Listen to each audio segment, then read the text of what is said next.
محترم ناظرین، السلام علیکم ورحمۃ اللہ وبرکاتہ۔ میں ہر مہینے یتیم خانے میں ڈونیشن بھیجتا تھا۔ آج خود وہاں گیا چیک کرنے۔ وہاں کا منیجر میری بیوی کا بھائی نکلا، جو فون پر کہہ رہا تھا وہ بیوقوف ہر مہینے پیسے بھیجتا ہے اور سمجھتا ہے کہ ثواب کما رہا ہے۔ اسے کیا خبر کہ یہاں کوئی یتیم خانہ ہے ہی نہیں۔ یہ تو ہمارا وہ اڈا ہے جہاں شادی کے 10 سال گزر چکے تھے، مگر ہمارے گھر کا آنگن آج بھی سنسان تھا۔ 10 سال ایک طویل عرصہ ہوتا ہے جس میں انسان امید اور نا امیدی کے ہزاروں سمندر پار کرتا ہے۔ میری اور سائمہ کی زندگی میں بظاہر سب کچھ ٹھیک ٹھاک تھا، پیسہ، گاڑی، بنگلہ، مگر وہ ایک کلکاری نہیں تھی جو مکان کو گھر بناتی ہے۔ ڈاکٹروں کے چکر، حکیموں کی دوائیاں اور پیروں کے تعویذ۔ ہم نے کیا کچھ نہیں کیا تھا، مگر شاید خدا کی مرضی کچھ اور تھی۔ اسی محرومی نے میرے دل میں یتیم بچوں کے لیے ایک ایسا نرم گوشہ پیدا کر دیا تھا جو شاید کسی سگے باپ کے دل میں بھی نہ ہو۔ میں اکثر سوچتا تھا کہ اگر اللہ تعالیٰ نے مجھے اپنی اولاد نہیں دی تو کیا ہوا؟ میں ان بچوں کا باپ بنوں گا جن کا اس دنیا میں کوئی نہیں۔ یہی وہ جذبہ تھا جس نے مجھے دارالسکون سے جوڑا تھا، اور اس تعلق کی سب سے مضبوط وجہ میری بیوی کا اپنا سگا بھائی جاوید تھا۔ جاوید میرا سالہ ہونے کے ساتھ ساتھ بظاہر ایک نہایت دیندار اور درد دل رکھنے والا انسان تھا۔ سائمہ اکثر فخر سے بتاتی تھی کہ احمر بھائی جان نے اپنی پوری زندگی ان یتیم بچوں کے لیے وقف کر دی ہے۔ وہ شادی بھی نہیں کر رہے تاکہ یتیم خانے کی ذمہ داریوں میں کوتاہی نہ ہو۔ یہ سن کر میرا سر جاوید کے احترام میں جھک جاتا تھا۔ میں سمجھتا تھا کہ وہ ایک ولی صفت انسان ہے جو شہر کے ہنگاموں سے دور ویران علاقے میں ان یتیموں کی پرورش کر رہا ہے۔ یہی وجہ تھی کہ میں نے کبھی وہاں جانے کی زحمت نہیں کی۔ مجھے لگتا تھا کہ جاوید وہاں موجود ہے تو سب ٹھیک ہی ہوگا، اپنوں پر شک تھوڑی کیا جاتا ہے، اور پھر وہ تو میری بیوی کا بھائی تھا۔ اسی اندھے اعتماد کی وجہ سے میں ہر مہینے اپنی کمائی کا ایک خطیر حصہ آنکھ بند کر کے جاوید کے اکاؤنٹ میں منتقل کر دیتا تھا، اور بدلے میں مجھے وہ روحانی سکون ملتا تھا جو مجھے میرے خالی گھر کے سناٹے سے لڑنے کی طاقت دیتا تھا۔ دسمبر کی وہ یخ بستہ رات مجھے آج بھی یاد ہے، جب باہر ہوائیں شور مچا رہی تھیں اور میں ڈرائنگ روم میں بیٹھا یتیم خانے کی رسید کو دیکھ کر مسکرا رہا تھا۔ سائمہ میرے لیے کافی لے کر آئی اور میرے ساتھ بیٹھتے ہوئے بولی، احمر آپ واقعی بہت عظیم ہیں۔ آج کل تو لوگ اپنے سگے بھتیجے بھانجوں کو نہیں پوچھتے، اور آپ ان انجان بچوں کے لیے اتنا تڑپتے ہیں۔ آج جاوید بھائی فون پر بہت زیادہ خوش تھے، کہہ رہے تھے کہ آپ نے جو ایکسٹرا پیسے بھیجے تھے ان سے بچوں کے لیے گرم پانی کا انتظام ہو گیا ہے۔ وہ بچے آپ کو دعائیں دے رہے تھے۔ سائمہ کی باتوں نے میرے زخمی دل پر جیسے مرہم رکھ دیا ہو۔ میں نے ان کا ہاتھ تھام کر کہا، سائمہ یہ انجان بچے نہیں ہیں، یہی تو میری اصل کمائی ہے۔ اللہ نے ہمیں اولاد نہیں دی تو کیا ہوا؟ یہ 50 بچے تو ہمارے ہی ہیں نا۔ سائمہ نے اس بات میں سر ہلایا، مگر اس کی آنکھوں میں ایک لمحے کے لیے وہ چمک آئی۔ وہ مجھے خوشی کی لگی، مگر مجھے کیا خبر تھی کہ وہ چمک لالچ اور مکاری کی تھی۔ رات گہری ہو گئی مگر مجھے نیند نہیں آ رہی تھی۔ میرے دل میں اچانک ایک خواہش نے سر اٹھایا۔ کل اتوار تھا اور میری چھٹی تھی۔ میں نے سوچا کہ 10 سال ہو گئے ہیں میں صرف پیسے بھیجتا ہوں، کبھی ان بچوں سے ملا نہیں جنہیں میں اپنی اولاد سمجھتا ہوں۔ کیوں نہ کل صبح جا کر انہیں سرپرائز دوں؟ میں نے فیصلہ کیا کہ میں سائمہ کو بھی نہیں بتاؤں گا۔ وہاں جا کر ویڈیو کال کروں گا، اور جب وہ اپنے بھائی کو بچوں کے جھرمٹ میں دیکھے گی تو اسے کتنی خوشی حاصل ہوگی۔ میں بچوں کے لیے ڈھیر سارے کھلونے اور تحفے لے کر جاؤں گا۔ یہ سوچ کر ہی میرے اندر ممتا کا ایک طوفان امڑ آیا تھا۔ میں ساری رات کروٹیں بدلتا رہا، ان خیالی بچوں کے چہرے میری آنکھوں میں گھومتے رہے، جنہیں میں نے کبھی دیکھا ہی نہیں تھا، مگر محبت سگی اولاد جیسی کرتا تھا۔ اگلے دن منہ اندھیرے میں گھر سے نکل پڑا۔ میں نے گاڑی کی ڈگی اور پچھلی سیٹ کھلونوں، کمبلوں اور مٹھائیوں سے بھر لی تھی۔ میرا دل ایسے دھڑک رہا تھا جیسے کوئی باپ برسوں بعد اپنے بچھڑے ہوئے بچوں سے ملنے جا رہا ہو۔ جاوید نے جو ایڈریس دیا تھا وہ شہر سے ایک بہت دور ایک ویران علاقے کا تھا۔ گوگل میپ مجھے کچے اور ناہموار راستوں پر لے کر جا رہا تھا۔ آبادی پیچھے رہ گئی تھی اور چاروں طرف صرف جھاڑیاں اور سناٹا تھا۔ دل میں ایک خیال آیا کہ جاوید کتنی مشکل زندگی گزار رہا ہے، صرف ان بچوں کی خاطر۔ میرا احترام اس کے لیے اور بھی بڑھ گیا۔ تقریباً 3 گھنٹے کی مسافت کے بعد میں اس لوکیشن پر جا پہنچا۔ سامنے ایک پرانی شکستہ حال حویلی نما عمارت کھڑی تھی، جس کی دیواریں گرنے والی تھیں اور گیٹ پر زنگ لگا تھا۔ وہاں کوئی سائن بورڈ نہیں تھا، وہاں کوئی چوکیدار نہیں تھا، صرف ہو کا عالم تھا۔ میرے دل میں پہلا خدشہ ابھرا کہ کیا بچوں کے رہنے کی جگہ اتنی ویران اور خوفناک ہو سکتی ہے؟ مگر پھر میں نے سوچا شاید فنڈز کی کمی ہو، اس لیے تو میں پیسے بھیجتا ہوں۔ میں گاڑی سے اترا، ہاتھوں میں تحفے اور مٹھائی کا ڈبہ تھا۔ میں گیٹ کی طرف بڑھا تو مجھے اندر سے کسی بچے کی آواز نہیں آئی، نہ کوئی شور، نہ کوئی ہلچل، بس ایک پر اسرار خاموشی تھی جو میرے اعصاب پر سوار ہو رہی تھی۔ میں نے گیٹ کھٹکھٹانے کے لیے ہاتھ اٹھایا ہی تھا کہ میری نظر دیوار کے ایک ٹوٹے ہوئے حصے پر جا پڑی۔ میں نے سوچا پہلے اندر جھانک لوں کہ بچے جاگ بھی رہے ہیں یا نہیں، کہیں میں غلط وقت پر تو نہیں آ گیا۔ میں نے اس شگاف سے آنکھ لگائی تو جو منظر میری آنکھوں نے دیکھا اس نے میرے 10 سالہ اعتماد کو ایک ہی لمحے میں کرچی کر دیا۔ اندر کوئی جھولے نہیں تھے، کوئی بستر نہیں تھے، کوئی معصوم بچہ نہیں تھے۔ وہ ایک بڑا سا ہال تھا جہاں دھوئیں کے بادل تھے، اور اس دھوئیں میں مجھے اپنے سالے جاوید کا چہرہ نظر آیا، مگر یہ وہ جاوید نہیں تھا جسے میں ولی صفت سمجھتا تھا۔ وہ ایک کرسی پر ٹانگ پھیلائے بیٹھا تھا، سامنے میز پر شراب کی بوتلیں اور تاش کے پتے بکھرے ہوئے تھے، اور اس کے ساتھ چند انتہائی مشکوک اور خطرناک حلیے والے لوگ بیٹھے کہے لگا رہے تھے۔ میرا دل و دماغ سن ہو گیا، ٹانگیں کانپنے لگی۔ میں نے غور سے دیکھا کہ شاید کسی کونے میں بچے ہوں، مگر وہاں بچوں کی جگہ اسلحے کے باکس اور منشیات کی پڑیاں نظر آ رہی تھیں۔ تبھی جاوید کا فون بجا۔ اس نے فون اٹھایا اور جو باتیں اس نے کی وہ میرے کانوں میں پگھلا ہوا سیسا بن کر اتری۔ وہ ہنستے ہوئے کہہ رہا تھا، ارے یار ٹینشن کیوں لیتے ہو؟ اس بیوقوف احمر کا چیک کل ہی کلیئر ہوا ہے، 50,000 روپے بھیجے ہیں اس بانجھ نے۔ لفظ بانجھ سن کر مجھے لگا میرا دل سینے سے باہر آ جائے گا۔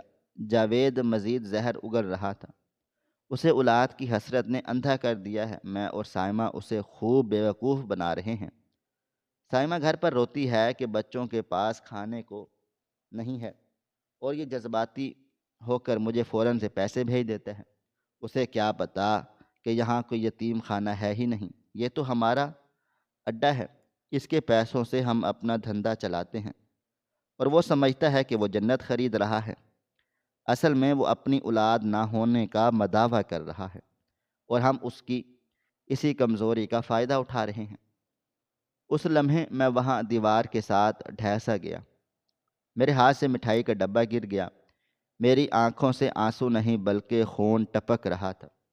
یہ صدمہ صرف پیسے ڈوبنے کا نہیں تھا، یہ صدمہ اس اعتماد کے قتل کا تھا جو میں نے سائمہ اور اس کے بھائی پر کیا تھا۔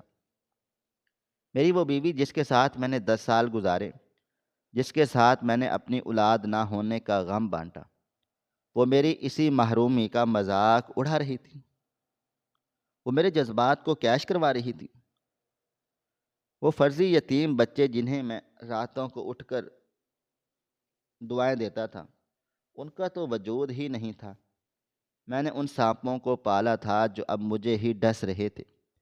مجھے اپنی سادہ لوہی پر گھن آنے لگی۔ میرا دل چاہا کہ میں اندر جا کر جاوید کا گلا گھونٹ دوں، چیخ چیخ کر پوچھوں کہ تم نے میرے باپ بننے کے احساس کا سودا کیوں کیا؟ مگر میں جانتا تھا کہ اندر موجود لوگ مسلح ہیں اور میں اکیلا۔ اگر میں نے جذبات میں آ کر کوئی قدم اٹھایا تو میری لاش بھی کسی کو نہیں ملے گی اور یہ راز ہمیشہ ہمیشہ کے لیے دفن ہو جائے گا۔ میں نے کانپتے ہوئے خود کو سنبھالا، دیوار کا سہارا لے کر کھڑا ہوا۔ میرا وجود ریزہ ریزہ ہو چکا تھا، مگر اس راکھ کے ڈھیر سے انتقام کی ایک ایسی چنگھاری سلگ اٹھی تھی۔ میں الٹے قدموں واپس گاڑی کی طرف بھاگا، جیسے وہاں کی ہوا مجھے کاٹ رہی ہو۔ گاڑی میں بیٹھ کر میں نے اسٹیئرنگ پر سر رکھا اور پھوٹ پھوٹ کر رو دیا۔ وہ 10 سال کی رفاقت، وہ محبت کے دعوے، سب جھوٹ تھا، سب فریب تھا۔ لیکن پھر میں نے آنسو پہنچے اور شیشے میں اپنی سرخ آنکھوں کو دیکھا۔ اب میں وہ احمر نہیں تھا جو کچھ گھنٹے پہلے گھر سے نکلا تھا۔ اب میں ایک ایسا انسان تھا جس کے پاس کھونے کو کچھ بھی نہیں تھا۔ میں نے قسم کھائی کہ میں ان دونوں بہن بھائیوں کو ایسی سزا دوں گا کہ دنیا یاد رکھے گی۔ میں گھر جاؤں گا، اسی طرح مسکراؤں گا، اسی طرح سائمہ کی جھوٹی باتوں پر یقین کرنے کا ڈرامہ کروں گا، لیکن اب میں جال میں نہیں بچھاؤں گا۔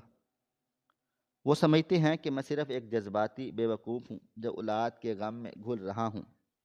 اب انہیں پتہ چلے گا کہ جب ایک شریف انسان کا بھروسہ ٹوٹتا ہے تو وہ کتنا خطرناک ہو سکتا ہے۔ میں نے گاڑی سٹارٹ کی اور گھر کی طرف روانہ ہوا۔ یہ واپسی کا سفر میرے لیے آگ کے دریا سے گزرنے جیسا تھا، مگر مجھے گزرنا تھا، اپنی فرضی اولاد کے لیے نہیں بلکہ اپنے اصلی انصاف کے لیے۔ گھر کے دروازے پر پہنچ کر میں نے گاڑی کا انجن بند کر دیا تو میرے ہاتھ اسٹیئرنگ پر کانپ رہے تھے اور میرا دل کر رہا تھا کہ ابھی گاڑی گھماؤں اور دنیا کے کسی ایسے کونے میں چلا جاؤں جہاں انسانوں کا گزر نہ ہو۔ لیکن مجھے اندر جانا تھا، اس عورت کا سامنا کرنا تھا جس کے ساتھ میں نے اپنی زندگی کی سب سے بڑی خواہش یعنی اولاد کی تمنا بانٹی تھی، اور جس نے میرے جذبات کو اپنے بھائی کے جوئے اور شراب کے اڈے کی ایندھن بنا دیا تھا۔ میں نے گہرا سانس لیا، چہرے پر مسکراہٹ کا وہ نقاب چڑھایا جو اب میری مجبوری بن چکا تھا، اور گیٹ کھول کر اندر داخل ہوا۔ سائمہ لاؤنج میں ٹی وی دیکھ رہی تھی۔ وہ دیکھتے ہی وہ اپنی روایتی مسکراہٹ کے ساتھ اٹھی اور میری طرف بڑھی۔ اس کا وہ چہرہ جو کل تک مجھے دنیا کا سب سے معصوم چہرہ لگتا تھا، آج مجھے کسی زہریلی ناگن سے بھی زیادہ خوفناک لگ رہا تھا۔ ارے احمر، آپ تو کہہ رہے تھے کہ دوستوں کے ساتھ باہر جا رہے ہیں، اتنی جلدی واپس آ گئے؟ اس نے سوال کیا۔ میں نے اپنی نظریں چرا کر جھوٹ بولا، ہاں یار، پروگرام کینسل ہو گیا۔ طبیعت کچھ بوجھل سے تھی تو سوچا گھر آ کر آرام کروں۔ یہ کہتے ہوئے میں بیڈ روم کی طرف بڑھا۔ اس نے پیچھے سے آواز دی، چائے بناؤں یا کافی؟ جوید بھائی کا فون آیا تھا، وہ پوچھ رہے تھے کہ احمر بھائی کی طبیعت کیسی ہے۔ کہہ رہے تھے کہ بچے بہت یاد کر رہے ہیں۔ جوید کا نام سنتے ہی میرے تن بدن میں آگ لگ گئی تھی۔ میں نے مڑ کر اسے دیکھا اور بہت مشکل سے اپنے لہجے کو نارمل رکھتے ہوئے کہا، انہیں ابھی کچھ نہیں چاہیے،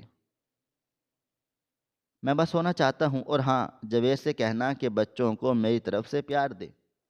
میں کمرے میں آ کر بستر پر گر گیا، مگر میری آنکھوں میں وہ ہولناک مناظر گھوم رہے تھے، وہ شراب کی بوتلیں، وہ جوید کے کہکہے، اور وہ جملہ کہ یہ بانجھ اپنی اولاد کی حسرت میں ہمیں پال رہا ہے۔ میں نے فیصلہ کر لیا تھا کہ اب میں جذباتی ہو کر نہیں بلکہ دماغ سے کھیلوں گا۔ اگلے کئی دن تک میں نے ایک بہترین اداکار کی طرح زندگی گزاری۔ میں دفتر جاتا، واپس آتا، سائمہ سے ہنس کر باتیں کرتا، اور جب وہ یتیم خانے کا ذکر چھیڑتی تو بڑے شوق سے سنتا۔ میں نے دیکھا کہ وہ کس مہارت سے جھوٹ بولتی تھی، کبھی کہتی کہ یتیم خانے کا جنریٹر خراب ہے، کبھی کہتی کہ کسی بچے کا آپریشن ہونا ہے۔ میں ہر بار کہتا فکر نہ کرو، میں بندوبست کر دوں گا۔ لیکن اب میں چیک نہیں لکھ رہا تھا بلکہ میں ثبوت اکٹھے کر رہا تھا۔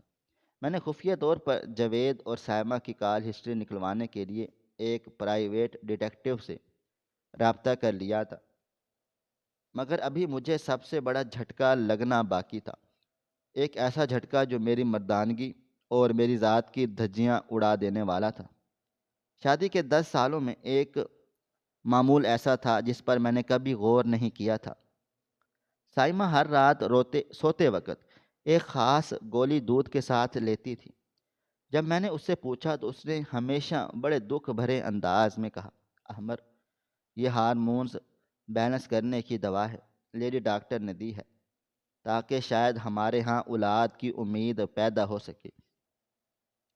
میں یہ کڑوی گولیاں صرف آپ کے بچے کی ماں بننے کے لیے کھاتی ہوں۔ میں اس کی اس قربانی پر اس کے ہاتھ چوم لیتا تھا، مگر یتیم خانے والے واقعے کے بعد میرا شک ہر ایک چیز پر جا رہا تھا۔ ایک رات جب سائمہ واش روم گئی تو میری نظر اس کی سائڈ ٹیبل پر رکھی دوائیوں کی ایک چھوٹی سی ڈبی پر پڑی۔ یہ ایک سفید رنگ کی سادہ سی ڈبی تھی جس پر کوئی لیبل نہیں لگا تھا۔ میرا ماتھا ٹھنکا۔ اگر یہ ڈاکٹر کی دی ہوئی دوا ہے تو اس پر فارمیسی کا نام یا دوا کا نام کیوں نہیں؟ میں نے جلدی سے ڈبی کھولی۔ اس میں نیلی اور پیلے رنگ کی بیضوی شکل کی گولیاں تھیں۔ میں نے ایک گولی نکالی اور ٹیشو پیپر میں لپیٹ کر اپنی جیب میں ڈالی اور ڈبی واپس وہیں رکھ دی۔ سائمہ باہر آئی تو میں سونے کی اداکاری کر رہا تھا۔ اس نے معمول کے مطابق ڈبی سے گولی نکالی، کھائی اور لائٹ بند کر کے میرے ساتھ لیٹ گئی۔ اس کے سانسوں کی آواز سن کر مجھے گھن آ رہی تھی۔ اگلی صبح میں آفس جانے کے بہانے گھر سے نکلا اور سیدھا شہر کی سب سے بڑی لیبارٹری میں جا پہنچا، جہاں میرا ایک پرانا کالج کا دوست ڈاکٹر عرفان کام کرتا تھا۔ میں نے وہ گولی اس کے سامنے رکھی اور کہا، عرفان، مجھے ارجنٹ پتہ کرنا ہے کہ یہ گولی کس چیز کی ہے، اور ہاں پلیز یہ بات راز رہنی چاہیے۔ عرفان نے میرے چہرے کی ہوائیاں اڑی دیکھ کر کوئی سوال نہیں کیا اور گولی ٹیسٹنگ کے لیے بھجوا دی۔ میں 2 گھنٹے تک اس کے آفس میں بیٹھا رہا۔ میرا دل کسی انہونی کے خوف سے ڈوب رہا تھا۔ کیا یہ نیند کی گولی ہے یا کوئی نشہ؟ بالآخر عرفان رپورٹ لے کر اندر آیا۔ اس کے چہرے پر ایک عجیب سی الجھن تھی۔ اس نے میرے کندھے پر ہاتھ رکھا اور بولا، احمر، تم یہ گولی کہاں سے لائے ہو اور کون کھا رہا ہے اسے؟ میں نے خشک ہونٹوں پر زبان پھیرتے ہوئے کہا، یہ سائمہ کھاتی ہے، ڈاکٹر نے اسے ہارمونز کے لیے دی ہے، بتاؤ یہ کیا ہے؟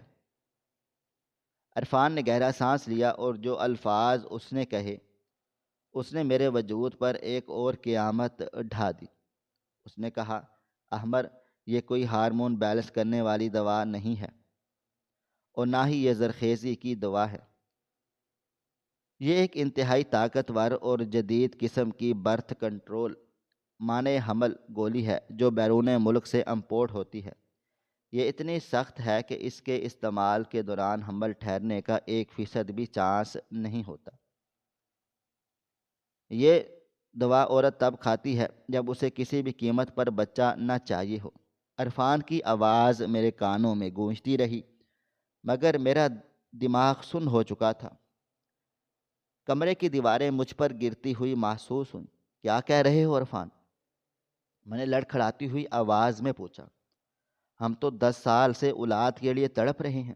ڈاکٹر نے مجھے کہا تھا کہ میرے اندر کچھ کمی ہے۔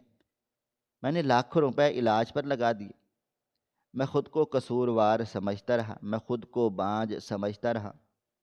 میں بچوں کی طرح بلک بلک کر رونے لگا۔ عرفان نے مجھے پانی پلایا اور سنبھالنے کی کوشش کی، مگر میں کیسے سنبھلتا؟ یہ دھوکہ یتیم خانے کے فراڈ سے 1000 گنا بڑا تھا۔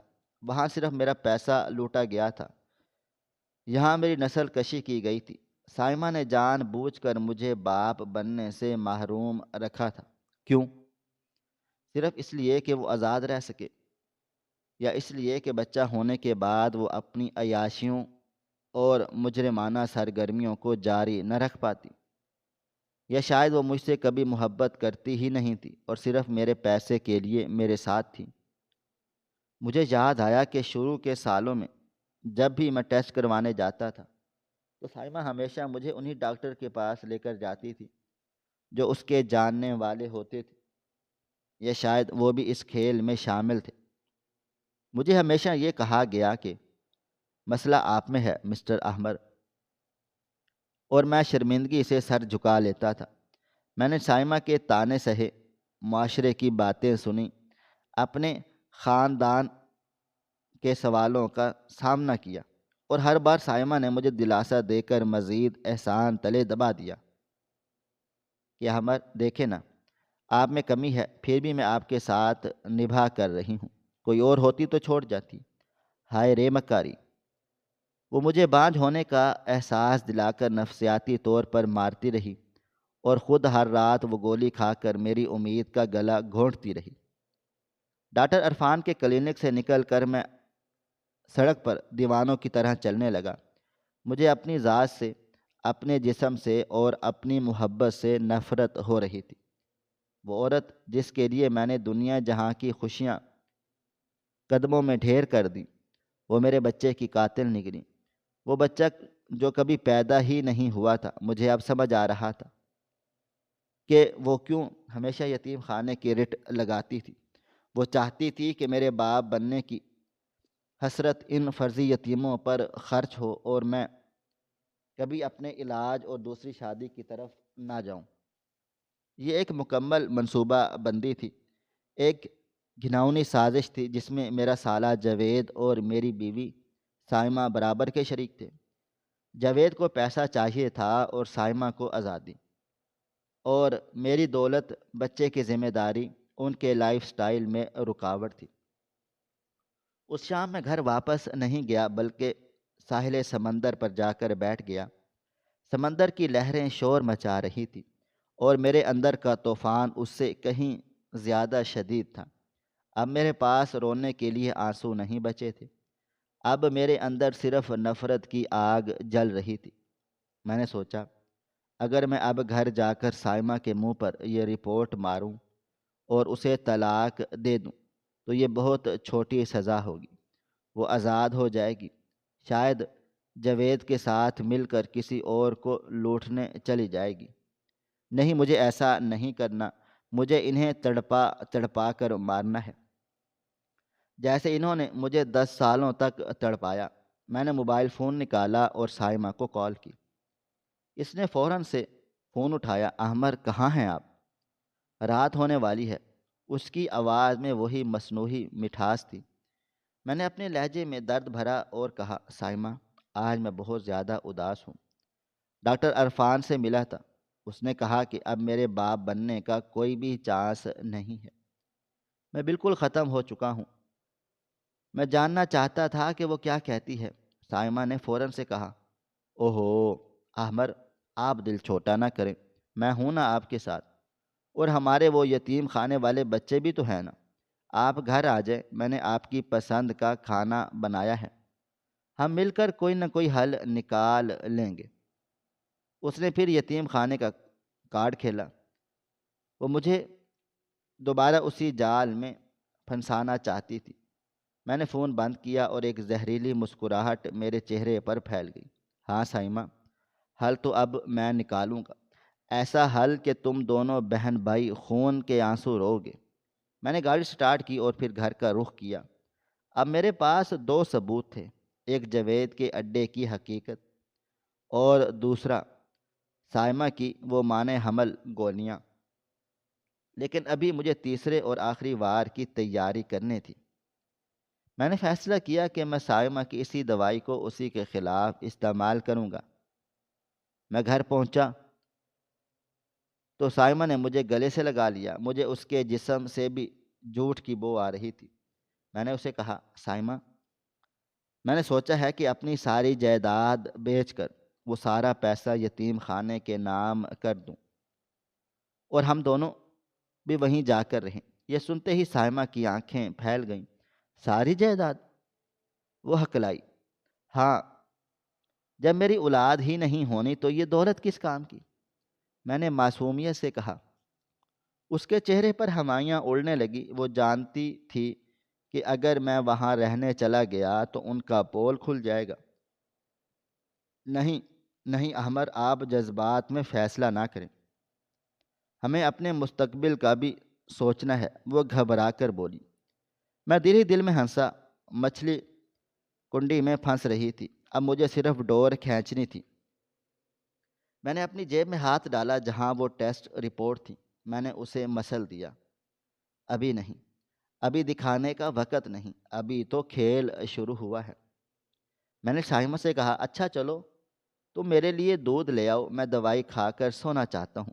وہ کچن میں چلی گئی اور میں نے اس کی سائڈ ٹیبل سے وہ گولیوں کی ڈبی اٹھائی اور اسے اپنی جیب میں رکھ لیا، اور اس کی جگہ بالکل ویسے ہی نظر آنے والی وٹامنس کی گولیاں رکھ دیں جو میں راستے میں خریدی تھی۔ میں دیکھنا چاہتا تھا کہ جب اسے اصل دوائی نہیں ملے گی تو اس کے جسم اور دل و دماغ پر کیا اثر ہوگا، یا شاید میں کچھ اور ہی منصوبہ بنا رہا تھا، ایک ایسا منصوبہ جو اس بانج شوہر کو ایک بے رحم شکاری میں بدل دے گا۔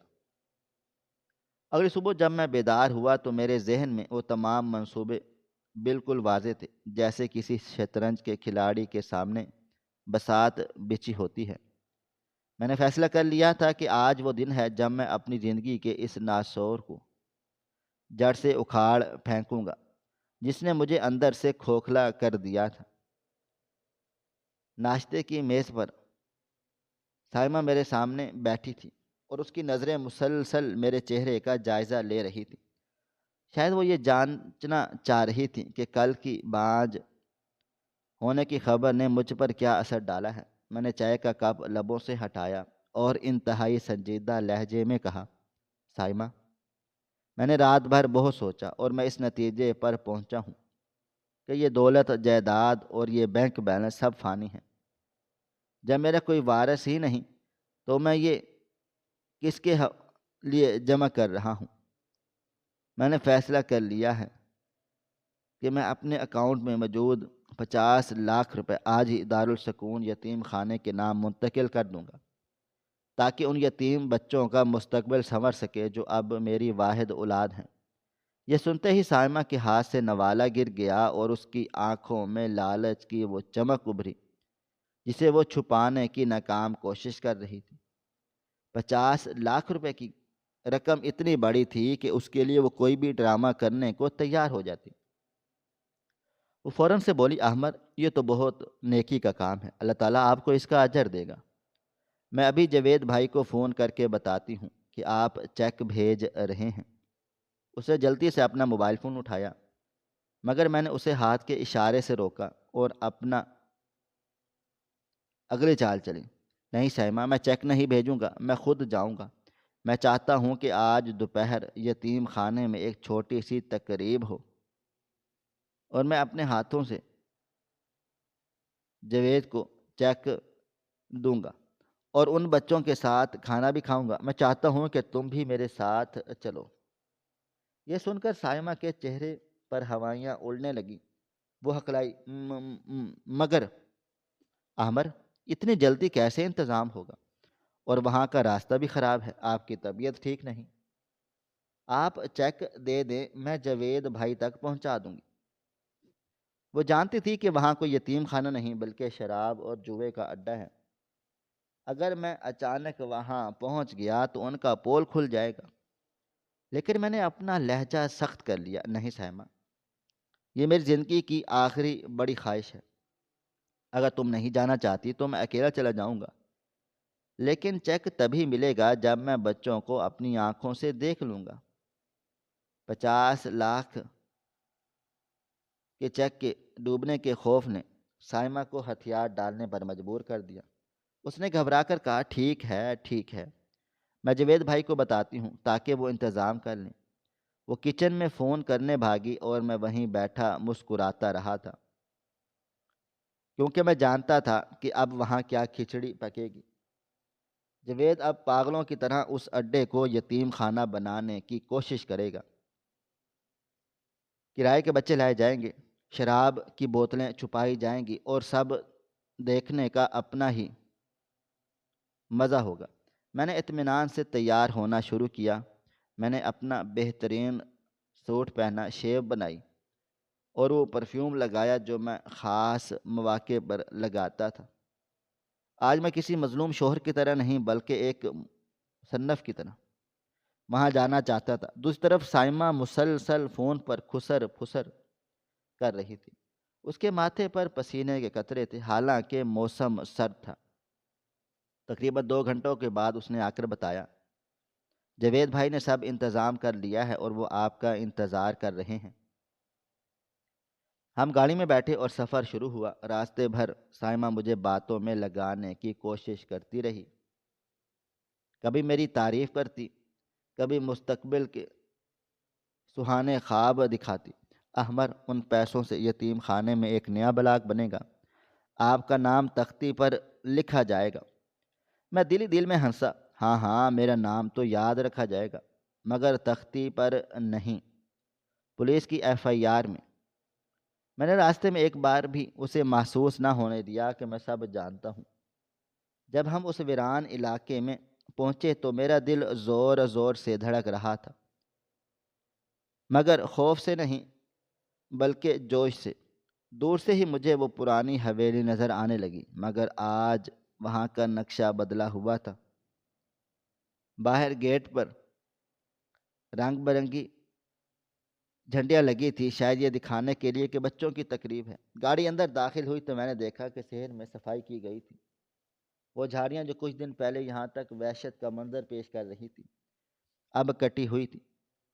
جاوید خود سفید شلوار قمیض پہنے، سر پر ٹوپی رکھے اور چہرے پر نورانی مسکراہٹ سجائے کھڑا تھا۔ واہ، کیا اداکار تھا یہ شخص! اسے تو آسکر ایوارڈ ملنا چاہیے تھا۔ گاڑی کے رکتے ہی وہ آگے بڑھا اور مجھے گلے سے لگا لیا۔ احمر بھائی، خوش آمدید، آپ نے تو ہمارے غریب خانے کو رونق بخش دی۔ بچے کب سے آپ کی راہ دیکھ رہے ہیں۔ ان کے منہ سے اب بھی شراب کی ہلکی سی بو آ رہی تھی، جیسے اس نے الائچی اور عطر سے دبانے کی کوشش کی تھی۔ میں نے مسکرا کر ان سے ہاتھ ملایا اور کہا، جاوید بھائی، نیکی کے کام میں دیر کیسی، چلو بچوں سے ملتے ہیں۔ ہم اندر حال میں داخل ہوئے۔ یہ وہی حال تھا جہاں کچھ دن پہلے جوئے کی محفل جمی تھی اور اسلحے کے باکس پڑے تھے، مگر آج وہاں دریاں بچھی تھی، دیواروں پر چارٹس لٹکے تھے جن پر خوش آمدید لکھا تھا، اور سامنے تقریباً 20-25 بچے قطاروں میں بیٹھے تھے۔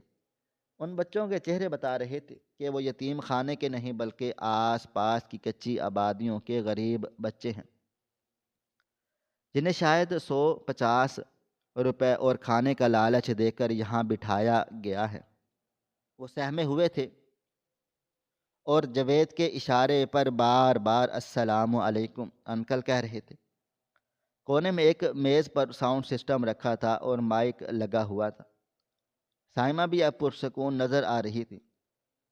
اسے یقین ہو گیا تھا کہ ڈرامہ کامیاب ہو گیا ہے اور 50 لاکھ کا چیک اب ان کی مٹھی میں ہے۔ جاوید مجھے اسٹیج پر لے گیا اور مائک سنبھالتے ہوئے بولا کہ آج ہمارے لیے بہت خوشی کا دن ہے کہ ہمارے سب سے بڑے ڈونر جناب احمر صاحب ہمارے درمیان موجود ہیں۔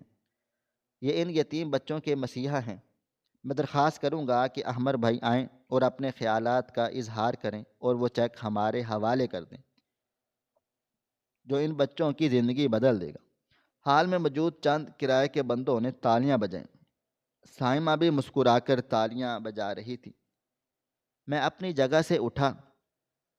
میں نے اپنی جیب سے وہ چیک نکالا جسے میں نے ایک خوبصورت لفافے میں رکھا ہوا تھا اور آہستہ آہستہ مائک کی طرف بڑھا۔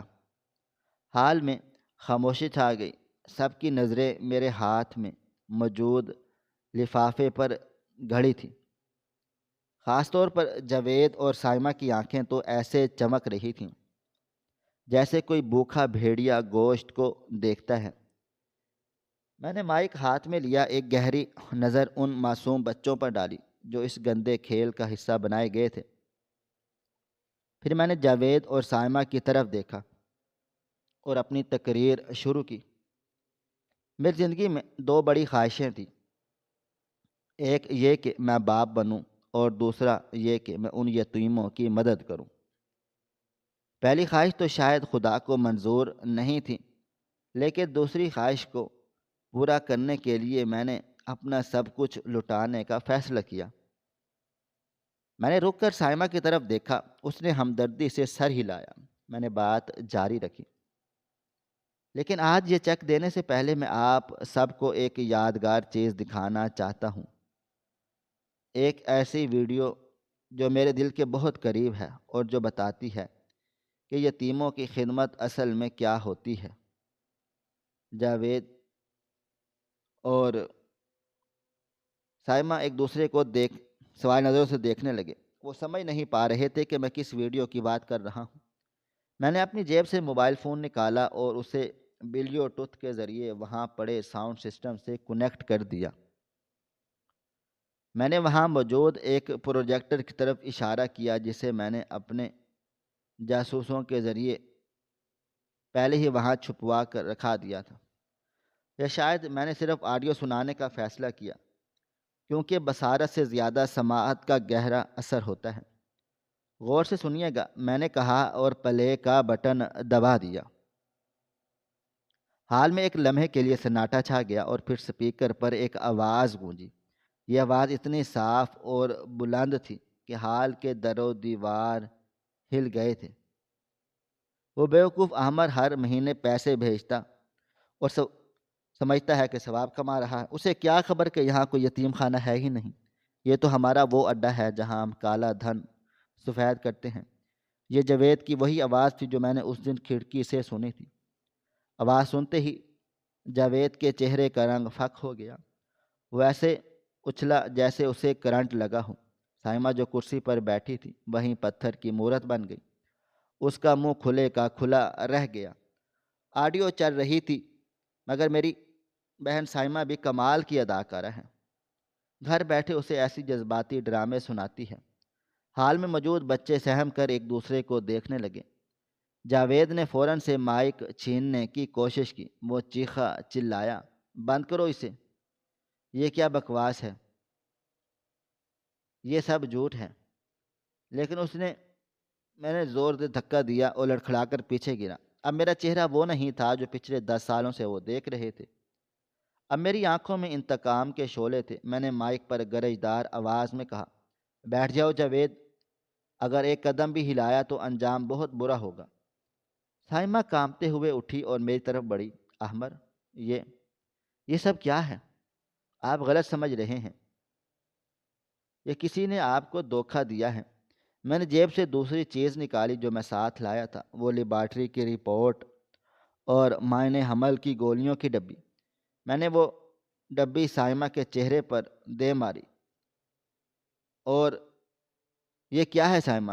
یہ وہ ہارمونز کی دوائیاں ہیں جو تم کھا رہی تھی، جن کی وجہ سے میں آج تک باپ نہیں بن سکا۔ تم نے صرف میرا پیسہ نہیں لوٹا، تم نے میری نسل ختم کی ہے، تم نے میرے جذبات کا قتل کیا ہے۔ میری آواز میں اتنا درد اور غصہ تھا کہ سائمہ وہیں گھٹنوں کے بل گر گئی۔ وہ جانتی تھی کہ اب کوئی بہانہ، کوئی جھوٹ نہیں چلے گا، سب کچھ بے نقاب ہو چکا تھا۔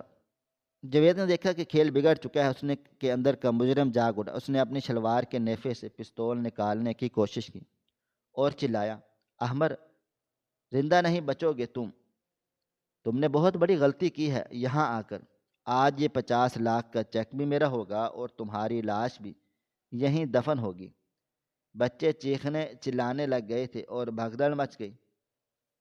سائمہ نے چیخ مار کر جاوید کو روکنا چاہا مگر دولت کی ہوس نے اسے اندھا کر دیا۔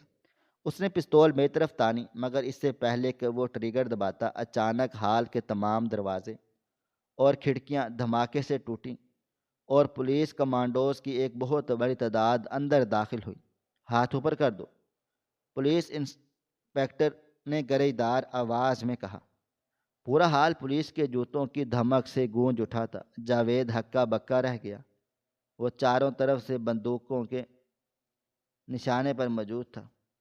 میں نے مسکرا کر جاوید کی طرف دیکھا اور کہا، جاوید تم بھول گئے کہ میں اگر 50 لاکھ کا چیک دے سکتا ہوں تو اپنی حفاظت کا انتظام بھی کر سکتا ہوں۔ میں اکیلا نہیں آیا تھا، میرے ساتھ قانون بھی آیا ہے۔ پولیس والوں نے آگے بڑھ کر جاوید کے ہاتھ سے پستول چھینی اور اسے ہتھ کڑی لگا دی، اور اس کے باقی ساتھی جو ادھر ادھر چھپے ہوئے تھے انہیں بھی دبوچ لیا گیا۔ سائمہ وہیں زمین پر بیٹھی زار و قطار رو رہی تھی۔ انسپکٹر میرے پاس آیا اور سلوٹ کر کے بولا، سر آپ نے کمال بہادری کا مظاہرہ کیا۔ ہمیں باہر سے سب کچھ سنائی دے رہا تھا۔ یہ پورا گینگ اب لمبے عرصے کے لیے جیل جائے گا۔ میں نے سائمہ کے قریب گیا۔ وہ میرے پیروں کو چھونے کی کوشش کر رہی تھی۔ احمر مجھے معاف کر دیں، میں بہک گئی تھی۔ میں آپ کی بیوی ہوں، خدا کے لیے مجھے جیل مت بھیجیں۔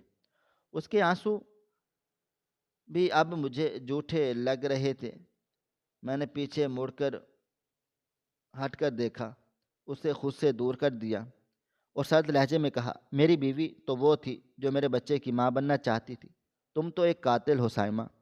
تم نے اس بچے کو قتل کیا جو ابھی پیدا بھی نہیں ہوا تھا، اور تم نے ان یتیموں کا حق مارا ہے۔ یہ معافی اب میرے اختیار میں نہیں ہے، عدالت کے اختیار میں ہے۔ پولیس والوں نے سائمہ کو بازو سے پکڑ کر کھڑا کیا اور ہتھ کڑی لگا دی۔ وہ آہو بکا کرتی رہی۔ جاوید مجھے خونی نظروں سے گھور رہا تھا، مگر اب وہ بے بس تھا۔ میں وہ 50 لاکھ کا چیک جو میرے ہاتھ میں تھا اسے سب کے سامنے پھاڑ کر ہوا میں اڑا دیا۔ اس کے ٹکڑے برف کے گالوں کی طرح سائمہ اور جاوید کے چہروں پر گرے۔ یہ وہ کاغذ کے ٹکڑے تھے جن کے لیے تم نے اپنی آخرت اور دنیا برباد کر لی ہے۔ لے لو انہیں، اب یہ تمہارے کسی کام کے نہیں ہیں۔ پولیس انہیں گھسیٹتے ہوئے باہر لے گئی۔ کرائے کے بچے بھی پولیس کی حفاظت میں باہر نکالے گئے۔ ہال خالی ہو گیا۔ میں وہاں اکیلا کھڑا تھا۔ چاروں طرف بکھری ہوئی کرسیاں اور پھٹی ہوئی جھنڈیاں اس ڈرامے کا اختتام بتا رہی تھی۔ میرا دل بوجھل ضرور تھا۔ جو 10 سال کا رشتہ ختم ہوا تھا، خواب ٹوٹے تھے، مگر ایک عجیب سا سکون بھی تھا، انصاف کا سکون۔ میں نے ایک لمبی سانس لی اور باہر نکل آیا جہاں شام کا سورج غروب ہو رہا تھا، مگر میرے لیے یہ ایک نئی صبح کا آغاز تھا۔ اندھیرے جھٹ چکے تھے اور سچ کا سورج ابھی پوری آب و تاب کے ساتھ چمک رہا تھا۔ وقت شاید دنیا کا سب سے بڑا مرہم ہے جو گہرے سے گہرے زخم کو بھی بھر دیتا ہے۔ اس ہولناک واقعے کو گزرے 3 سال بیت چکے تھے، اور ان 3 سالوں میں میری زندگی کا نقشہ مکمل طور پر بدل چکا تھا۔ وہ گھر جو کبھی سائمہ کی سازشوں اور میری تنہائی کے سناٹوں کا مسکن تھا، اب وہاں کہکہے اور زندگی کی رقص کرتی تھی۔ اللہ تعالیٰ نے مجھے بہترین نعم البدل سے نوازا تھا۔ میری شادی ایک نہایت نیک سیرت خاتون سے ہوئی، جس نے مجھے وہ عزت اور سکون دیا جس کا میں ہمیشہ سے متلاشی تھا۔ اور سب سے بڑی خوشخبری یہ تھی کہ جس احمر کو بانجھ کہہ کر ذہنی اذیت دی جاتی رہی تھی، اللہ تعالیٰ نے اسے شادی کے پہلے سال ہی 2 جڑواں بیٹوں حسن اور حسین سے نوازا تھا۔ آج اتوار کی صبح تھی اور لاؤنج میں میرے دونوں بیٹے کھلونوں سے کھیل رہے تھے۔ ان کی کلکاریاں میرے کانوں میں رس گھول رہی تھیں۔ میں نے اپنی گود میں بیٹھے ایک بیٹے کا ماتھا چوما تو مجھے بے اختیار وہ سیاہ ماضی یاد آ گیا تھا جب میں فرضی یتیموں کے لیے تڑپتا تھا۔ آج میرا دل اپنے خون اور اپنی اولاد میرے سامنے تھی، مگر ماضی کا ایک باب اب بھی ادھورا تھا جسے آج بھی میں ہمیشہ کے لیے بند کرنا چاہتا تھا۔ مجھے سینٹرل جیل سے اطلاع ملی تھی کہ سائمہ مجھ سے ملنا چاہتی ہے۔ پہلے تو میں نے انکار کرنے کا سوچا، مگر پھر مجھے لگا کہ مجھے ایک بار جا کر اسے یہ دکھانا چاہیے کہ جس انسان کو اس نے ختم کرنے کی کوشش کی تھی وہ آج کتنا خوش ہے۔ میں نے اپنی بیگم کو بتایا اور جیل کی طرف روانہ ہو گیا۔ جیل کی فضا میں وہی مخصوص بوجھل پن اور اداسی تھی جو انسان کو اندر سے ڈرا دیتی ہے۔ ملاقات کے کمرے میں سلاخوں کے پیچھے اس پار جب میری نظر سائمہ پر پڑی تو میں اسے پہچان ہی نہ سکا۔ وہ عورت جو کبھی فیشن اور بناؤ سنگھار کے بغیر کمرے سے باہر نہیں نکلتی تھی، آج اس کے بالوں میں چاندنی اتر آئی تھی اور چہرہ جھریوں سے بھر گیا تھا اور آنکھیں اندر کو دھنس گئی تھی۔ جیل کی مشقت اور ضمیر کے بوجھ نے اسے وقت سے پہلے بوڑھا کر دیا تھا۔ مجھے دیکھتے ہی وہ سلاخوں سے لپٹ گئی اور پھوٹ پھوٹ کر رونے لگی۔ اس کا رونا اتنا دردناک تھا کہ شاید کوئی اور ہوتا تو پگھل جاتا، مگر میرا دل اب اس کے لیے ایک پتھر کا ہو چکا تھا۔ وہ ہچکیوں کے درمیان بولی، احمد خدارا مجھے معاف کر دے، میں یہاں مر رہی ہوں، میں بہت زیادہ شرمندہ ہوں، میں نے آپ کے ساتھ بہت برا کیا۔ اس نے گندے دوپٹے سے ناک صاف کی اور وہی پرانا رونا رونے لگی۔ احمد میرا یقین کریں، یہ سب جاوید کا کیا دھرا ہے، میں نے تو صرف ایک کٹ پتلی تھی۔ وہ میرا بڑا بھائی تھا، اس نے مجھے مجبور کیا تھا، اس نے مجھے ڈرایا دھمکایا تھا، اگر میں نے اس کا ساتھ نہ دیا تو وہ مجھے مار دے گا۔ میں آپ کو لوٹنا نہیں چاہتی تھی مگر میں مجبور تھی۔ وہ مسلسل اپنے بھائی پر سارا ملبہ ڈال رہی تھی تاکہ شاید میرے دل میں رحم پیدا ہو جائے اور میں اس کی ضمانت یا معافی کے لیے کچھ کروں۔ میں خاموشی سے اس کی باتیں سنتا رہا۔ جب وہ چپ ہوئی تو میں نے اس کی آنکھوں میں دیکھا اور انتہائی سرد لہجے میں کہا، سائمہ، تم جاوید کو قصوروار ٹھہرا کر خود کو معصوم ثابت نہیں کر سکتی۔